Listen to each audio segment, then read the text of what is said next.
You're listening to a free audio download from Venue Cymru's International Concert Series. Welcome to the October edition of Pre-Concert Interviews from Venue Cymru. This month saw a visit from the St Petersburg Symphony Orchestra with an all-Russian programme. Before the concert, we caught up with violinist Alexander Sitkovetsky and Dr. Chris Collins, Head of Music at Bangor University. Now, Sasha, I understand that at a young age you moved from Moscow over to London and the Menuhin School, and I just wondered if you could tell us a little bit about your time there and what it was like having to move country. It's all right. Does it work? Yes, it works. Yes. Well, it was very exciting for me. The Yehudi Menuhin School, it's a boarding school, and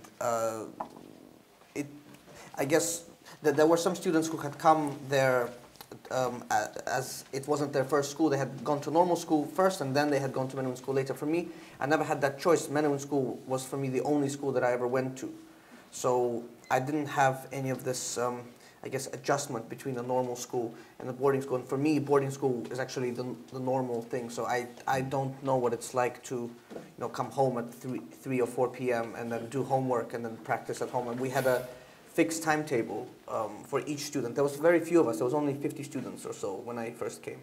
Now it's a little bit more. It's about 70 now.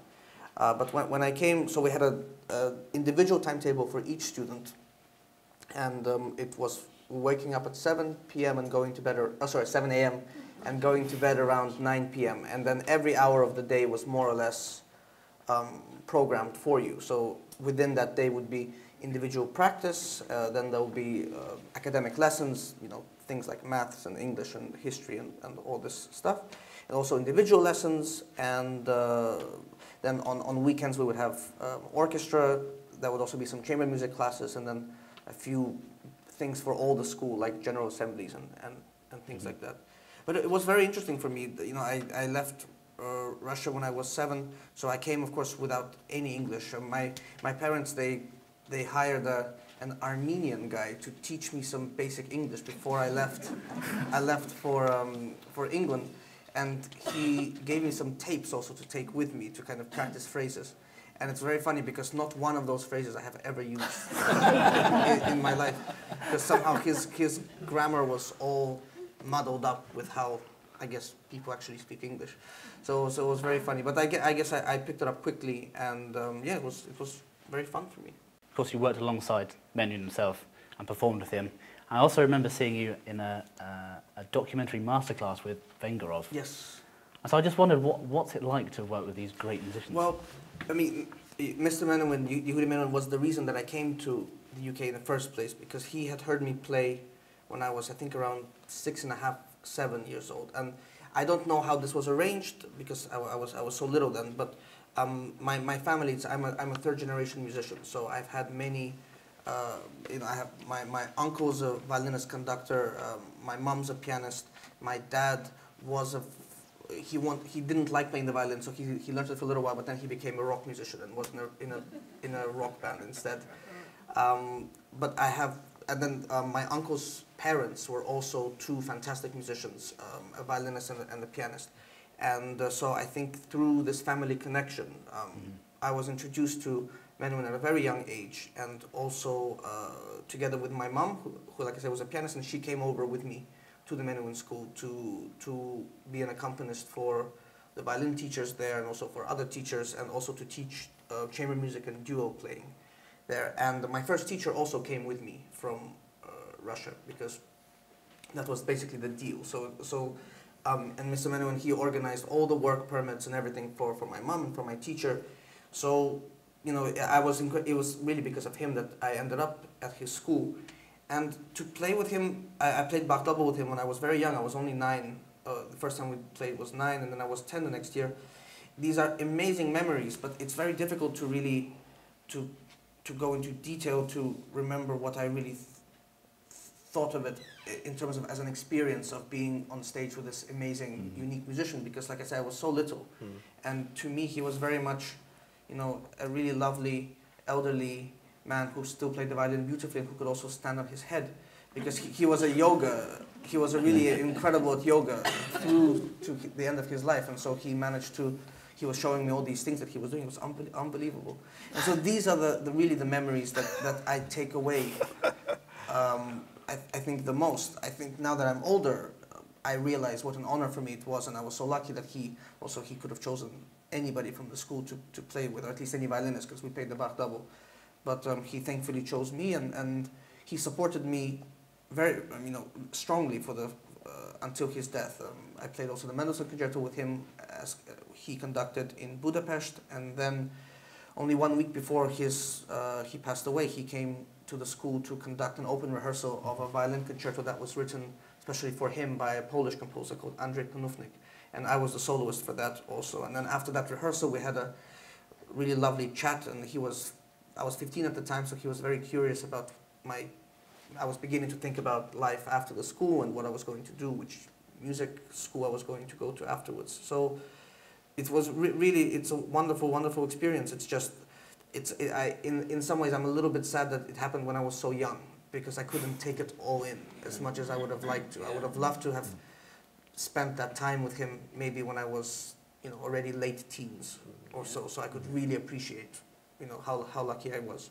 And with Vengerov, that was a very funny story, because I don't know how I was chosen, but there was 4 of us appearing in this public masterclass, and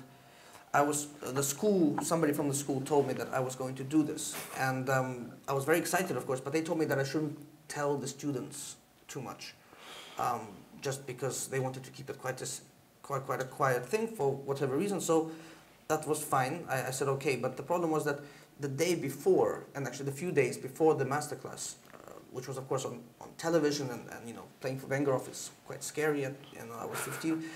We were in Paris on an orchestral trip with the school, and the only person who knew about it was my roommate, who was also my best friend, and I begged him to let me sleep the day before, because we had a concert in Paris with the orchestra, and then the next morning we had to drive back by coach to London, and then I would be dropped off at this hall where the masterclass was taking place. And I begged them, I have this big masterclass tomorrow, I'm a bit worried, a bit nervous. Do you mind if we can go to bed early and so I can sleep? And he just wouldn't have any of it. And he invited loads of friends, but I had no idea. So in the end, in this tiny little hotel room, I ended up in one corner trying to sleep while about 10 other people were having a huge party and watching telly until 5 o'clock in the morning or something. So I was quite tired the next day. Well, I think, Fran, you've got them. Yes.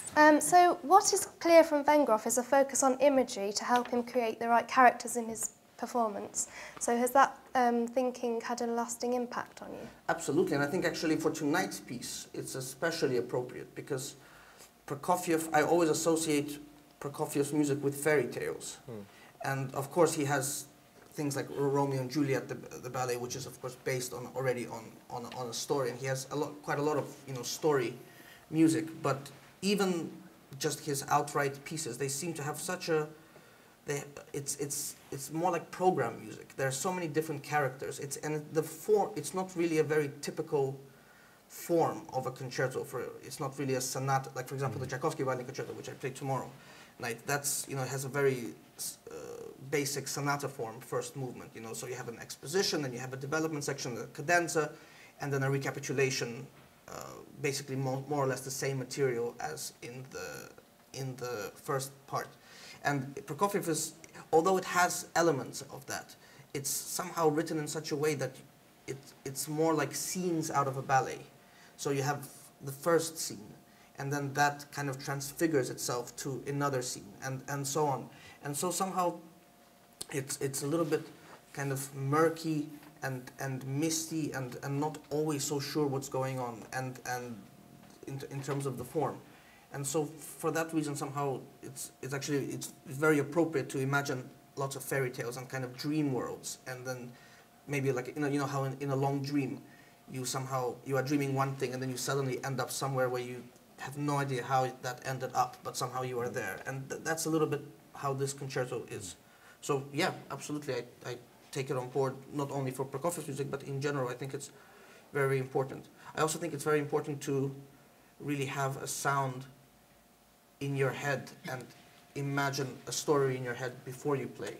so that when you start to play, you already have that image to create the sound that you want. If you just play, sometimes it can be a nice, beautiful sound, but maybe it won't have any content or any meaning. But if you try to already pre-concept what you want to do, then I think the sound is more rewarding that way.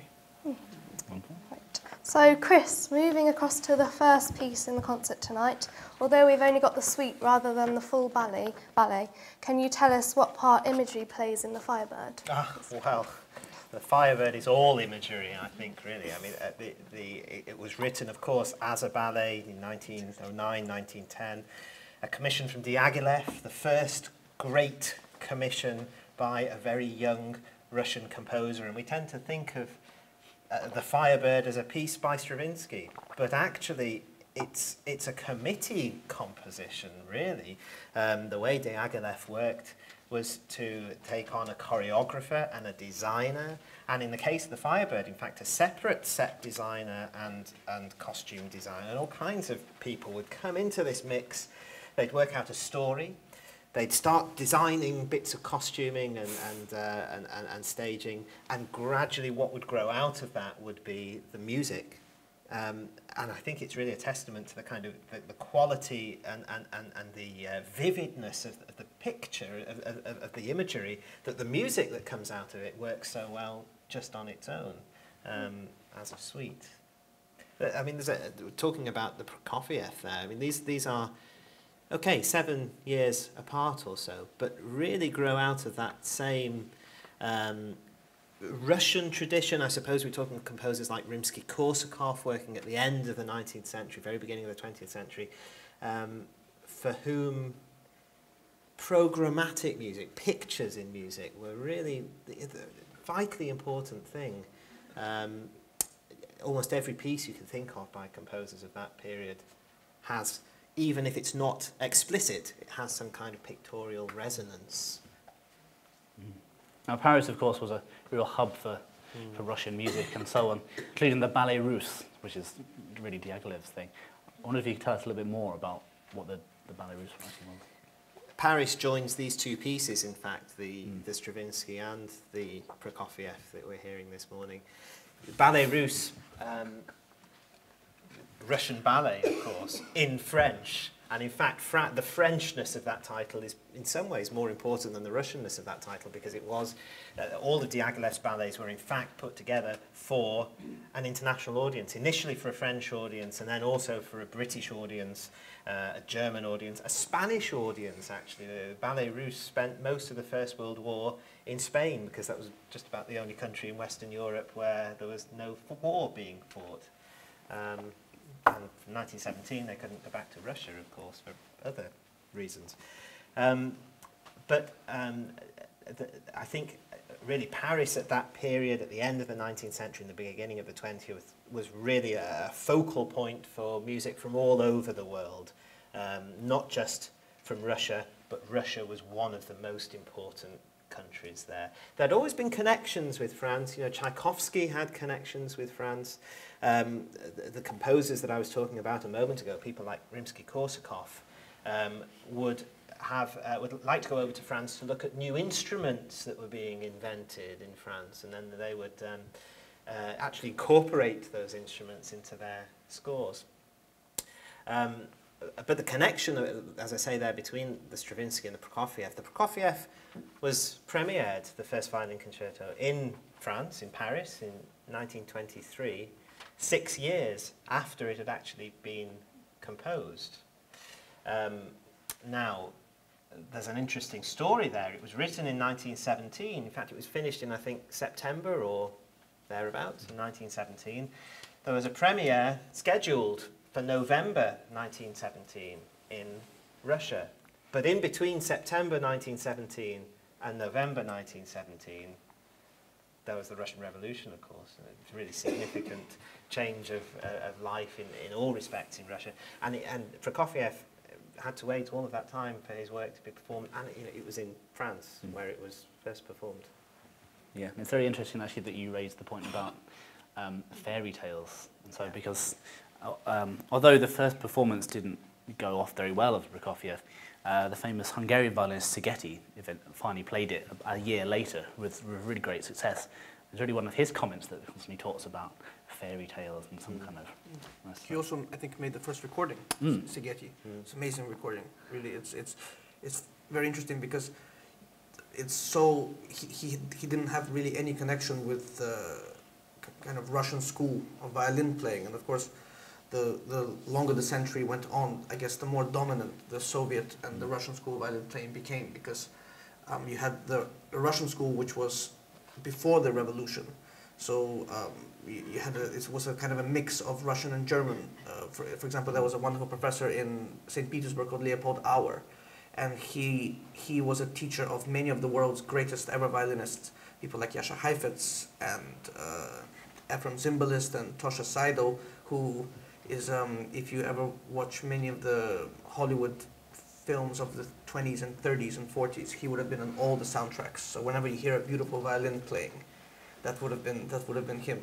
And then after communism took over, then there was a kind of a different tradition of violin playing, also from other teachers, stemming from other professors.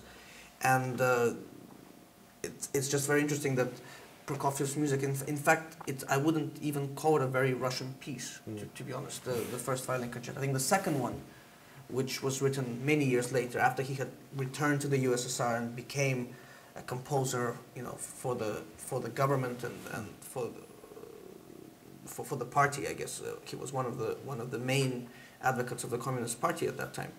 And so the second violin concerto is very different. It uses much more Russian kind of melodies, and it's maybe a darker piece. This first concerto, I think he wrote it on his travels also. I think he already had left. He had left Moscow already, because he finished the Moscow Conservatory, and he finished he got the highest mark, but somehow they didn't really take to him so much there. They didn't yet understand his genius, because he wrote very avant-garde music, and in his final exam, I think Glazunov was the director of the conservatory, and Glazunov was still quite an old-fashioned composer, a little bit more in the genre of what Tchaikovsky was writing. And so they all thought, him and his committee, they all thought he's genius, this is amazing music, but we don't really like it, and we're not going to really support it. And so that's why he left, and I think he spent time in Paris, and he also spent time in America, and then it was many years later that he decided to come back to Russia. So actually, for a Russian concerto, it's not so Russian. No.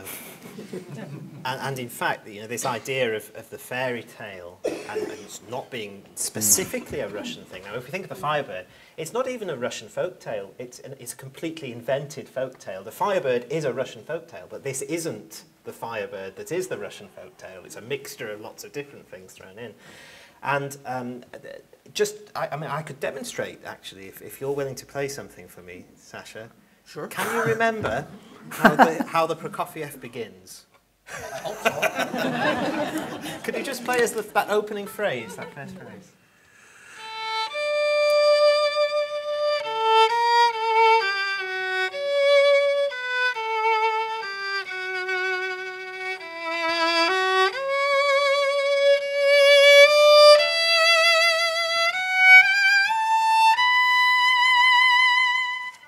Okay, now you see it's not quite major, it's not quite minor, it's wonderful, that kind of effect. And this is exactly what Stravinsky does as well. If you listen to the very beginning of the Firebird, you have to listen very closely, because it starts very quietly on the double basses. In fact, sometimes the piece starts before you realise it has actually started. And what you've got there is neither major nor minor. If you go to a piano and you play a note and you go up a half step, so you go up one note and then you skip a note and you go up the next one and then up another one. So basically we're going up one note, two notes, one note, two notes, one note, two notes, all the way up. What comes out is neither a major key or a minor key, but something really weird. An octatonic scale is what it's called, because basically you play 8 notes before you get to where you started. Normally you would play 7, of course, in a major key or a minor key before you got back to the octave.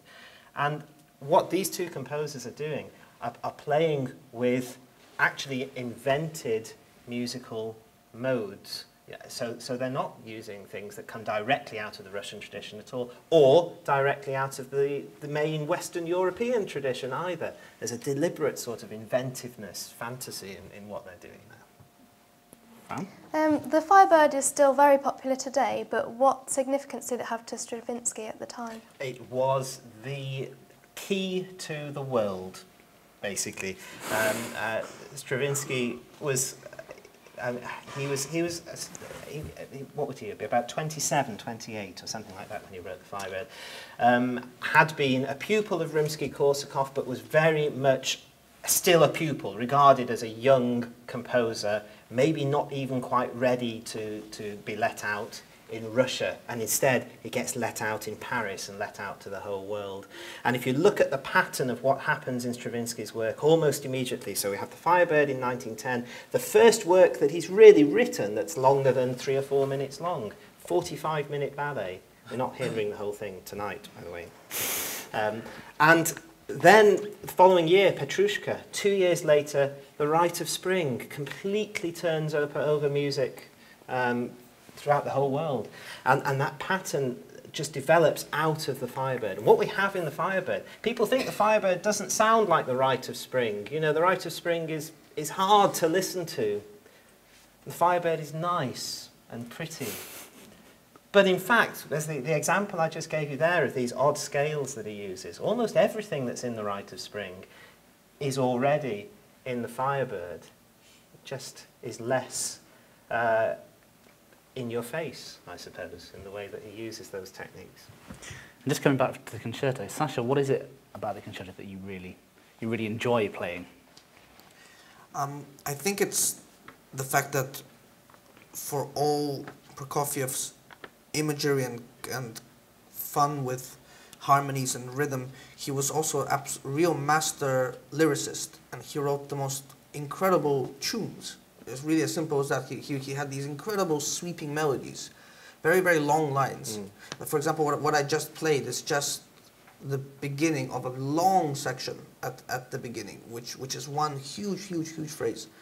And he seems to hide it on purpose, together with many, by putting in lots of effect. You hear, it's not really a traditional concerto in that you have a very prominent solo violin part with just orchestra accompaniment. The orchestra plays a really crucial role because the orchestra provides all the texture, and also there's so many themes and melodies coming out of the orchestra. And there is time when, quite a lot of the time, the violin is more of an accompanist to the orchestra rather than the other way around.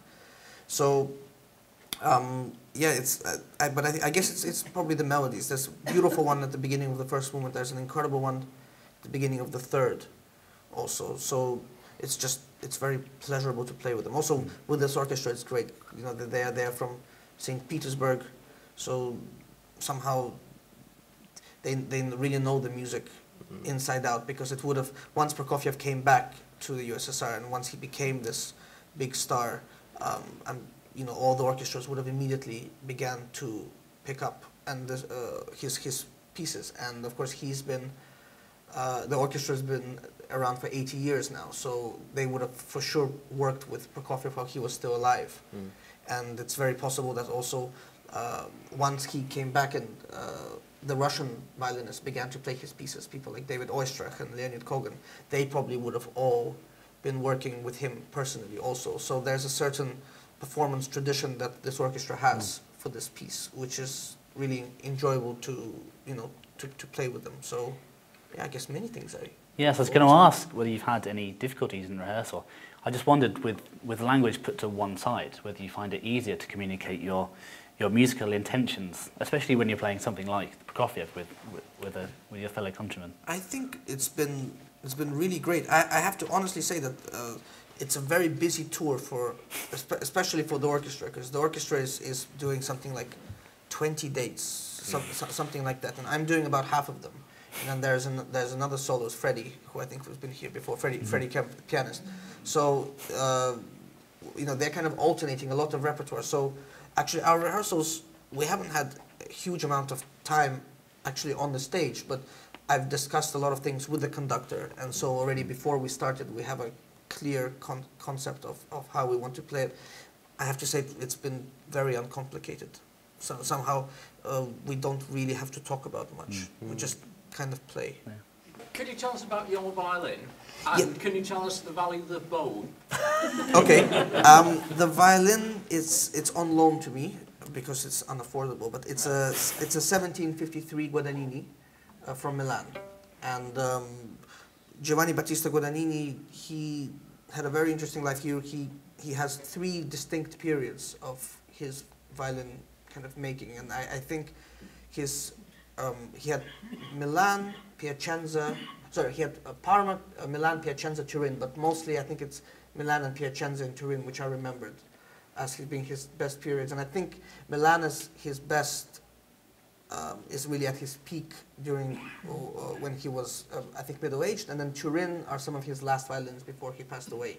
And so this is a Milan. It's a wonderful violin. I can't really compare it to anything. It's, let's say, in today's price value, it's not quite at the level of a Stradivari or a Guarneri del Gesù, but I would say it's probably the next tier of instruments. And there are many Guadagnini, so depending on which one you get. But I love this one very much. I've had it for 11 years now, and I hope that I can keep it for as long as I can. And the bow, this bow I bought just a few months ago, and this is a Lamy. It's a French bow, and the value is under 20,000.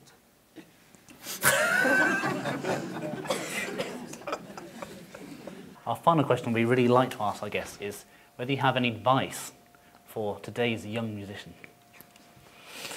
Practice. No, I think it's difficult. You know, it's a very, very different world now to even 10, 15 years ago, especially with all this social media and everything that's going on, and it's a real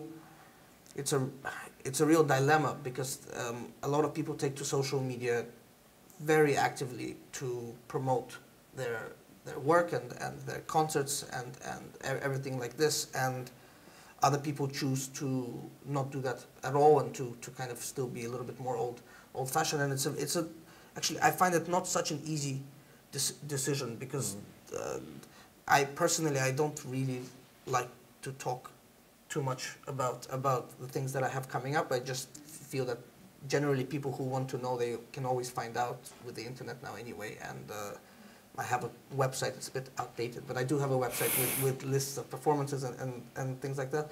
So I think, all I would say was that if you're going to really pursue it strongly, then I think the practicing part is the most important part, because if you have, everybody today can have a website. Everybody today can say that they're doing this, that, and they can turn every, small thing in their life into a really big thing. And I think the most important thing is to really, really work hard, and then when it's time to get on stage and perform, make sure that you are prepared and hopefully you do your best, and then that will lead to re-invitations, whether it's with the conductor, whether it's with the orchestra, whether it's somebody who heard you in the hall wants to invite you to do something else somewhere else. And that, I think, it's a little bit old-fashioned, but I think that's the way that you build something which maybe lasts more long-term. Because I see a lot of huge one-off events being organized by a lot of musicians, and good musicians, and they think that, if they organize one huge thing and that's going to make huge publicity and everybody will hear about it and that's going to make everything. I feel that you can also do it the little bit, not a slow burning way, but just in such a way that you just build up and you build up and build up, and before you know it, you're actually very busy. And I think it's a little bit more long-term thinking and a lot of practice. And I think actually, the most important thing I think is if you find a teacher who you love, you follow that teacher. It doesn't matter where it is. It doesn't matter what country it is, what conservatory it is. You might not like the school, you might hate every single person in the school, but if you love your teacher there, then go to your teacher, because especially at the age when you are really intensively studying, you have to trust your teacher completely, and if you feel that they are the only one for you, then you should do everything that you possibly can to be with that person. Join us again for our next concert with the Prague Symphony Orchestra. Pianist Igor Chetoev contrasts music by Dvorak and Smetana with Beethoven's Fourth Piano Concerto. Don't miss our pre-concert interview with Igor and Dr. Christian Leitmeyer. Watch out for more events and updates available on our website www.venuecymru.co.uk.